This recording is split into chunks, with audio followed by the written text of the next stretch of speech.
go!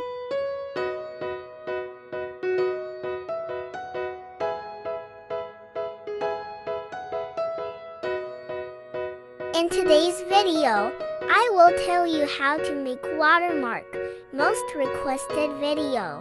First of all, you have to select your watermark. I downloaded it from Pinterest.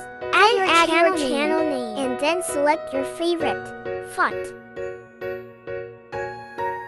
Add glow to the text and also to the pic.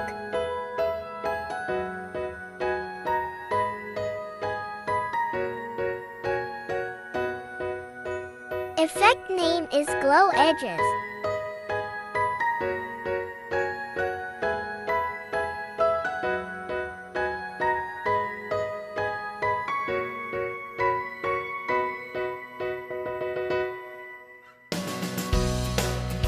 Then take a screenshot of the pic, and then crop your screenshot according to the watermark.